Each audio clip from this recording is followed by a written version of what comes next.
নমস্কার বন্ধুরা, আমার একটা নতুন ব্লগে আবার আপনাদেরকে স্বাগত। আজকের ব্লগটা হচ্ছে রবীন্দ্র জয়ন্তী নিয়ে, রবীন্দ্রনাথ ঠাকুরের 165তম জন্মদিন নিয়ে আজকের ব্লগটা। বারটা ছিল শুক্রবার, মানে 9ই মে। সেদিনকে রবীন্দ্রনাথ ঠাকুরের জন্মদিন ছিল, মানে 25শে বৈশাখ ছিল। তো এটা হচ্ছে আমার একটা ছোট্ট রবীন্দ্রনাথ ঠাকুর, যেটা আমি অনেক ছোটোবেলায় নিজের পয়সা জমিয়ে টুকটুক করে স্কুলে থাকতে সেই সময় থেকে আমি এটা কিনেছিলাম।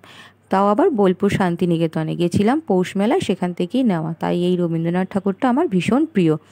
প্রতি বছর একেই আমি মালা দিই 25শে বৈশাখে, 22শে শ্রাবণে। তারপর ধূপকাঠি দিই, মেয়ের সামনে নাচ করে রবীন্দ্রনাথ, যেটুকুনি মেয়ে পারে। আমি আর মেয়ে মিলে দুজনে মিলে সুন্দর করে ঘরোয়াভাবে সেলিব্রেট করি।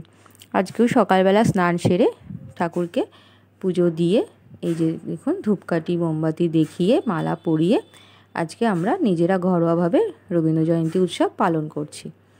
এরপরে আমার মেয়ে দেখুন কি সুন্দর একটা নাচ করেছে, ও ওর মতনভাবে রবীন্দ্র জয়ন্তী পালন করেছে।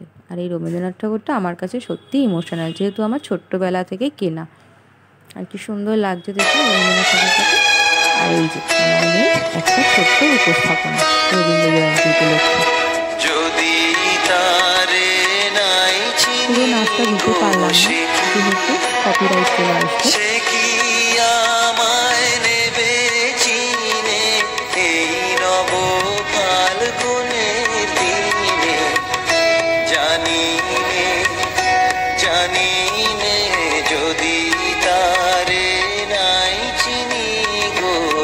এরপরে শনিবার দিনকে আমার মেয়ে যেখানে নাচ শেখে, নৃত্যাঙ্গন নাচের স্কুল, সেখানে রবীন্দ্র জয়ন্তী উৎসব ছিল। তাই মেয়েকে সাজিয়ে গুজিয়ে এই দেখুন নিয়ে গেছি। আমার এই রবীন্দ্রনাথ ঠাকুরটাকে নিয়ে যেতে বলেছিল, তাকে মালা দিয়ে কি সুন্দরভাবে নাচের স্কুলে দেখুন ছোট ছোট বাচ্চাদেরকে নিয়ে আমাদের একটা ছোট্ট রবীন্দ্র জয়ন্তী উৎসব পালন হচ্ছে। এটা আমার মেয়েদের গ্রুপটা, আমার মেয়েরা যাদের সাথে নাচ করে সবাই একসাথে।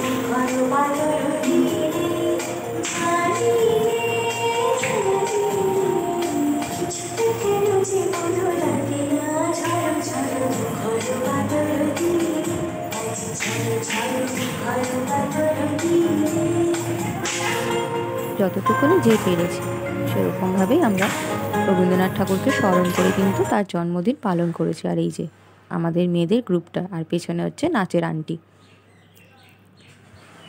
একটু ছবিও তুলে নিয়েছি সবাই একসাথে। আর এই হচ্ছে আমার নাচের আন্টি, মানে আমার মেয়ের নাচের আন্টি।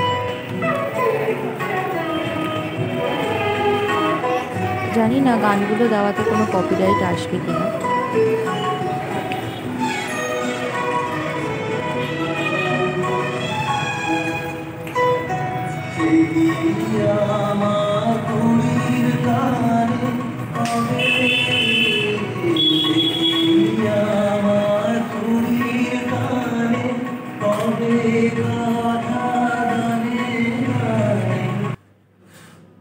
এই যে নাচের আন্টির সাথে আমি আর আমার মেয়ে, আর এটা হচ্ছে আমরা মায়েরা আর নাচের আন্টির সাথে একটু ছবিও তুলে নিলাম।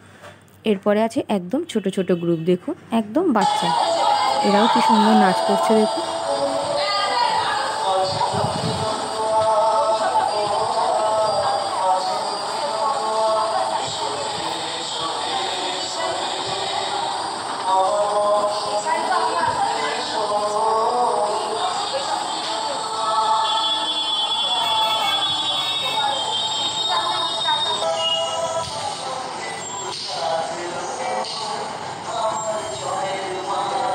সবাই কিন্তু যার যার মতন করে রবীন্দ্র জয়ন্তী পালন করেছে। আমার এবছর রবীন্দ্র জয়ন্তীটা খুব সুন্দর কেটেছে, ঘরে নিজের মতন করে পালন করেছি। তারপরে আমার এই রবীন্দ্রনাথ ঠাকুরটা নাচের স্কুলে নিয়ে গেছিলাম, গিয়ে ওখানে সবাই মিলে কিন্তু রবীন্দ্র জয়ন্তী পালন করেছি। রবীন্দ্রনাথ ঠাকুর বাঙালির কাছে হচ্ছে একটা ইমোশনাল।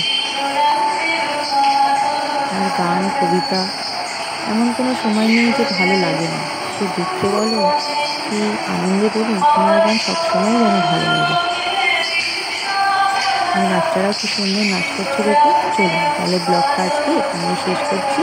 সবাইকে রবীন্দ্র জয়ন্তী শুভেচ্ছা জানিয়ে টাটা বন্ধুরা।